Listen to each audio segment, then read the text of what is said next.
ஆண்டவராக இயேசு கிறிஸ்துவின் என் நாம் மைப்படுவதாக இந்த நாளிலும் உங்களை யாவரையும் பார்ப்பதிலே மிகுந்த சந்தோஷம். நீங்கள் எல்லாரும் ஆண்டவருக்குள் நல்லா இருக்குன்னு நான் விசுவாசிக்கிறேன். எபேசியர் 5ஆம் அதிகாரத்தினுடைய 16ஆம் வசனத்தை உங்களுக்கு நான் வாசிக்கிறேன். இப்படிலாம் ஜெபிக்கலாம், வசனங்களெல்லாம் சொல்லி ஜெபிக்கலாம் ஆண்டு கற்றுத்தரார். பாருங்களேன், நாட்கள் பொல்லாதவைகளாக இருக்கிறதுனால் காலத்தை பிரயோஜனப்படுத்தி கொள்ளுங்கள்.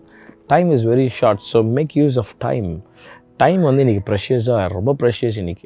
இன்றைக்கி நிறைய டைம் வேஸ்ட் பண்ணிட்டுருக்கோம்ல, ஃபோனில் மற்ற காரியங்கள். சும்மா அது நான் வந்து உண்மையாகவே போகிறத நான் சொல்லலை, சும்மா வந்து டைம் வேஸ்ட் பண்ணுற ஆட்களாக இருக்காமல் நாட்கள் பொல்லாதவைகளாக இருக்கிறபடினால் காலத்தை பிரயோஜனப்படுத்த. அப்போ ஜெபம், ஆண்டவரே என் காலத்தை நேரத்தை நான் சரியாக யூஸ் பண்ண கிருபைதாங்கப்பா.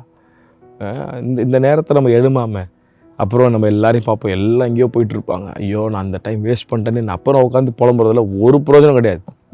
ஞானம் உள்ளவர்களாய் மதியற்றவர்களாயிராதபடி எனக்கு கொடுக்கப்பட்டிருக்கிற நேரம், படிக்கிற நேரமாக படிக்கிறதுக்கு நேரம் செலவிடு, ஃபேமிலியை பார்க்குற நேரமாக ஃபேமிலிக்கு, ஊழியம் செய்கிற நேரம், எல்லா நேரங்களையும் கவனமாக. அதுக்கு என்டர்டெயின்மெண்ட்டே பண்ணக்கூடாதுன்னு சொல்லலை. கொஞ்சம் நேரம் you can be, yes we need entertainment, we need some free time, we need rest time.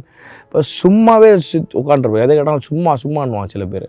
அப்படி இல்லாமல் காலத்தை நான் பிரயோஜனப்படுத்துறதுக்கு எனக்கு ஹெல்ப் பண்ணுங்க ஆண்டவர். இதெல்லாம் ஒவ்வொரு நாளும் ஜெபிக்க வேண்டிய ஜெபங்கள்.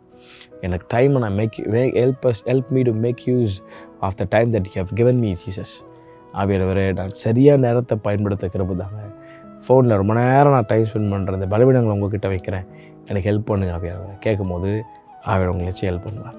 ஜெபம் பண்ணுங்கள், பலன் பெற்றுக்கொள்ளுங்கள். கர்த்தர் தாமே எல்லாரும் ஆசீர்வதிப்பாராக. ஆமென்.